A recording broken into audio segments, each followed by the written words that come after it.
Welcome to Arcade Stories.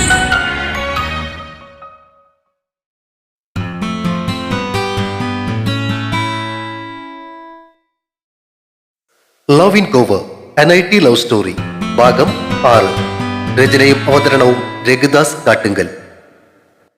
വൈകുന്നേരം 4:30 ആയപ്പോ മൂപ്പനോട് പെർമിഷനും വാങ്ങിയ ആരുഷ് അസിയുടെ കൂടെ അവന്റെ ബുള്ളറ്റില് പാർസലായി വന്ന ബുള്ളറ്റ് ക്ലിയർ ചെയ്യുവാനായി റെയിൽവേ സ്റ്റേഷനിലേക്ക് പോയി. അവിടെ എത്തി അൺലോഡിങ്ങിനുള്ള കാശും കൊടുത്ത് പുറത്തേക്കെടുത്ത തന്റെ പ്രിയപ്പെട്ട റോയൽ എൻഫീൽഡ് ഷോട്ട് ഗൺ 650ക്ക് വല്ല കേടുപാടുകളും പറ്റിയോ എന്ന് ചുറ്റും നടന്ന് നോക്കുകയാണവൻ. ഡാപ്പോ ഇനി എന്താ പരിപാടി? പ്രസവിച്ച് ആദ്യമായി പുറത്തേക്ക് കൊണ്ടുവന്ന കൊച്ചിനെ നോക്കുന്ന അച്ഛനെ പോലെ വണ്ടിയുടെ ചുറ്റും നടന്ന് വീണ്ടും വീണ്ടും നോക്കിക്കൊണ്ടിരുന്ന ആരുഷിനോട് അസി ചോദിച്ചു. വേറെന്ത് പരിപാടി? മാർക്കറ്റിൽ പോയി സാധനങ്ങൾ വാങ്ങുക, അത് കഴിഞ്ഞ് നേരെ ഫ്ലാറ്റിലേക്ക്. ഒന്നുകൂടി ബുള്ളറ്റിന് ചുറ്റും നോക്കിയതിന് ശേഷം അതിൽ കയറിയെന്ന് സ്റ്റാർട്ട് ചെയ്തുകൊണ്ട് ആരുഷ് പറഞ്ഞു, നിനക്ക് നെക്കോളറിട്ട് വണ്ടി ഓടിക്കാൻ പറ്റൂ? കഴുത്തിൽ കോളർ വിട്ട് ബൈക്കിൽ കയറിയുള്ള ആരുഷിന്റെ ഇരിപ്പ് കണ്ട് അസി ചോദിച്ചു. ആ, കുഴപ്പമില്ല, അഡ്ജസ്റ്റ് ചെയ്ത് ഓടിക്കാം. ഇവിടെ അടുത്ത് പെട്രോൾ പമ്പ് എവിടെയുള്ളേ? പെട്രോൾ റിസർവാ. ഇവിടുന്ന് പുറത്തിറങ്ങുമ്പോ തന്നെ ഉണ്ട്, ദൈവാ. അസി അതും പറഞ്ഞ് ബൈക്ക് റെയിൽവേ സ്റ്റേഷനിൽ നിന്നും പുറത്തേക്കെടുത്തു. അവന് പുറകെ ആരുഷും. റെയിൽവേ സ്റ്റേഷന് തൊട്ടടുത്തുള്ള പെട്രോൾ പമ്പിൽ നിന്നും പെട്രോൾ അടിച്ച് ഫ്ളാറ്റിലേക്ക് പോകുന്നതിനിടയിലാണ് ഓപ്പോസിറ്റ് സൈഡിൽ ബസ് സ്റ്റോപ്പിൽ നിൽക്കുന്ന നിമിഷയെ ആരുഷ് കണ്ടത്. തൊട്ടു മുന്നിൽ പോവുകയായിരുന്ന ആരുഷ് റൈറ്റ് സൈഡിലേക്കുള്ള സിഗ്നൽ ഇട്ട് വണ്ടി യൂ ടേൺ എടുക്കുന്നത് കണ്ട് കാര്യമെന്തെന്നറിയാതെ അസീം അവന് പുറകെ വണ്ടിയെടുത്തു. തൊട്ടുമുന്നിലെ ബസ് സ്റ്റോപ്പിന് മുന്നിൽ ആരുഷ് വണ്ടി ഒതുക്കുന്നത് കണ്ടപ്പോഴാണ് ബസ് സ്റ്റോപ്പിൽ നിൽക്കുന്ന നിമിഷയെ അസീം ശ്രദ്ധിച്ചത്. ഇവരിത് എന്തിന്റെ കേടാ? ഇവളെ കണ്ട് വണ്ടി ഒതുക്കാൻ? അതും ആലോചിച്ച് അസീം അവന്റെ പുറകിലായി വണ്ടി ഒതുക്കി. നിമിഷ. തലയിൽ നിന്നും ഹെൽമെറ്റ് ഊരിക്കൊണ്ട് ആരുഷ് അവളെ വിളിച്ചു. എന്തോ ആലോചിച്ചുകൊണ്ട് നിൽക്കുകയായിരുന്ന നിമിഷ അവന്റെ വിളി കേട്ട് പെട്ടെന്ന് തിരിഞ്ഞു നോക്കി. അവനെ കണ്ട് അവളുടെ മുഖത്ത് പരിചയത്തിന്റെ ഒരു ചിരി വിടർന്നു. ഭക്ഷണത്തിന്റെ കാര്യം താൻ വൈകുന്നേരം പറയാന്ന് പറഞ്ഞിട്ട് പിന്നെ കണ്ടില്ലായിരുന്നു. അതാ ഞാൻ തന്നെ കണ്ടപ്പോ വണ്ടി നിർത്തിയത്. അടുത്തേക്ക് വന്ന നിമിഷയോട് അവൻ പറഞ്ഞു. പുല്ല്, ഇത് ചോദിക്കാനായിരുന്നു തെണ്ടി വണ്ടി നിർത്തിയത്? പുറകില് വണ്ടിയിലിരുന്നു കൊണ്ട് അസി പെറുപിറുത്തു. അത് വേറൊരു പ്രശ്നം വന്നതുകൊണ്ട് ഞാൻ വിട്ടുപോയി, സോറി. It's okay. തന്റെ മുഖമൊന്നും വല്ലാതിരിക്കുന്നേ, എന്തെങ്കിലും പ്രശ്നമുണ്ടോ? ഏയ്, ഒന്നുമില്ല. എങ്കിൽ ശരി. ആരുഷ് ബുള്ളറ്റ് സ്റ്റാർട്ട് ചെയ്തു. ആരുഷ്, ഒരു നിമിഷം.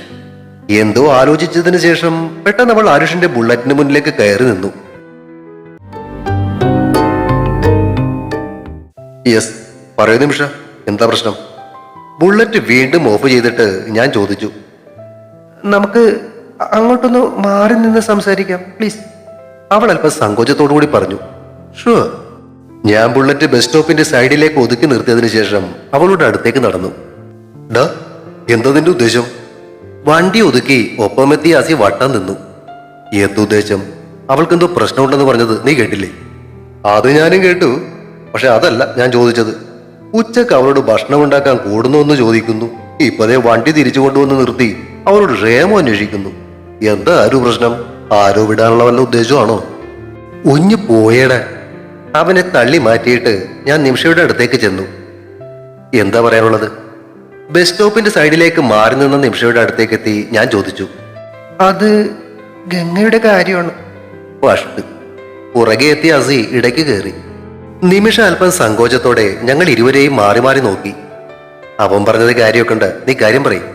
ഞാൻ ആകാംക്ഷയോടെ അവളുടെ മുഖത്തേക്ക് നോക്കി. ഗംഗ വൈകുന്നേരം എങ്ങോട്ടാ പോയെന്ന് അറിയാൻ വയ്യ. ഞാൻ അവളന്വേഷിച്ച് ഇറങ്ങിയതാ. ഒന്നും അടിഞ്ഞതിന് ശേഷം അവൾ കാര്യം പറഞ്ഞു. അതിനിപ്പോ ഞങ്ങൾ തന്നെ വേണം? അസി വീണ്ടും ഇടയ്ക്ക് കയറി. ചുമ്മാതിരി അസി. ശരി, എന്നാ നടക്കട്ടെ. നിനക്ക് കിട്ടിയത് പോരാന്നുണ്ടായി പിന്നെ ഞാൻ എന്നാ ചെയ്യാനാ? അവൻ ഒതുങ്ങി. നിമിഷ പറയും. ഞാൻ വീണ്ടും അവളുടെ നേരെ തിരിഞ്ഞു. കുറച്ചു മുന്നേ എനിക്കൊരു മെസ്സേജ് വന്നു. അതും പറഞ്ഞ് അവൾ മൊബൈൽ എന്നെ കാണിച്ചു. വാട്സാപ്പ് സ്ക്രീനിന് മുകളിൽ ഗംഗക്കുട്ടി എന്ന് എഴുതി ലവ് ചിഹ്നം കൊണ്ട് അലങ്കരിച്ച പേരിന് താഴെ അവളുടെ മെസ്സേജ് കിടക്കുന്നു. ഡേ, ഞാൻ പുറത്തേക്ക് പോകുന്നു.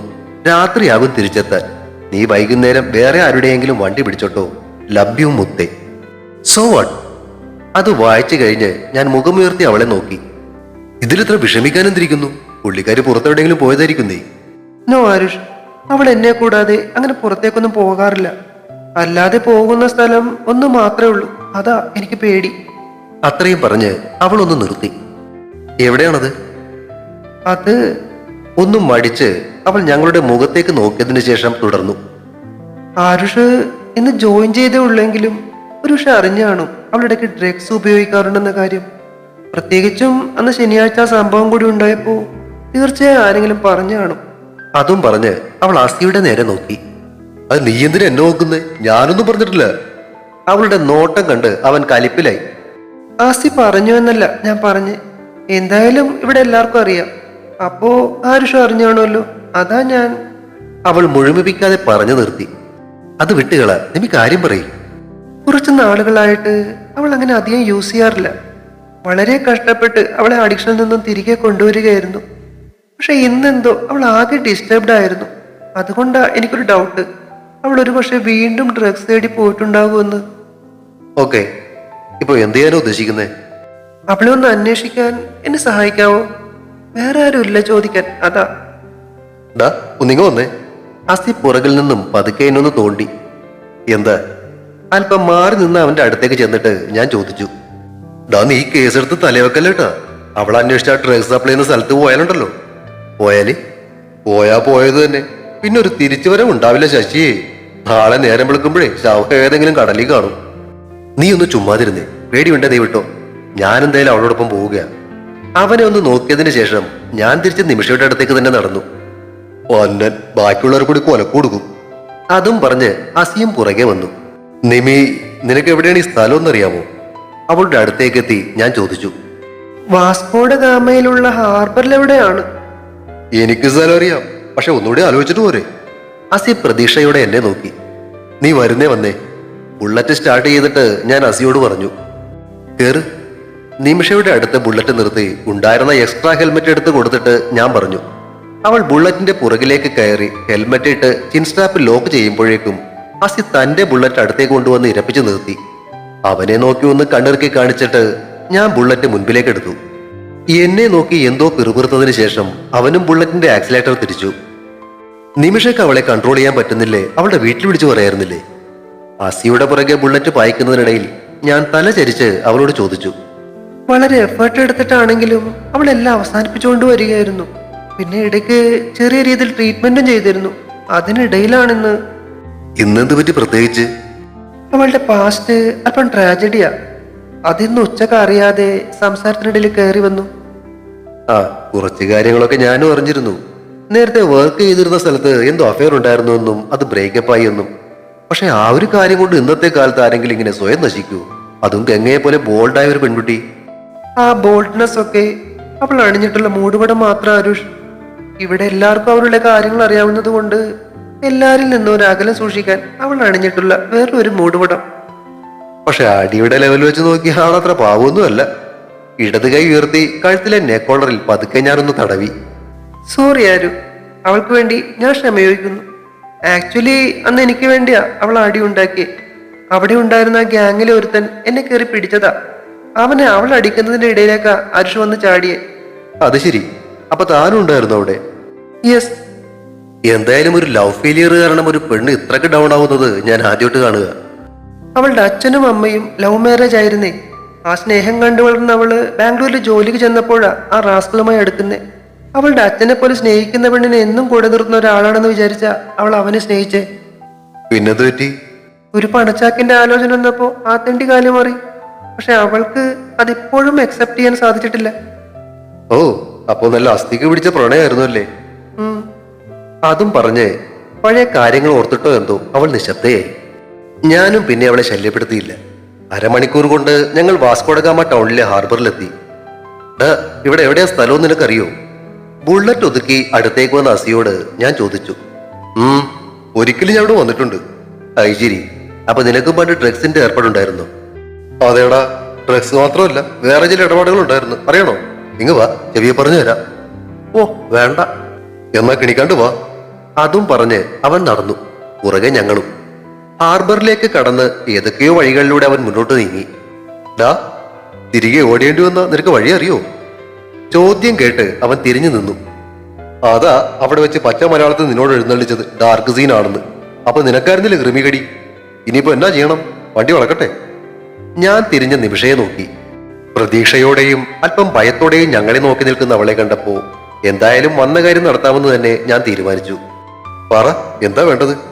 അസി വീണ്ടും ചോദിച്ചു. മുന്നോട്ട് തന്നെ. ആ, ഓരോരോ അവസ്ഥകള്. ശരി വാ.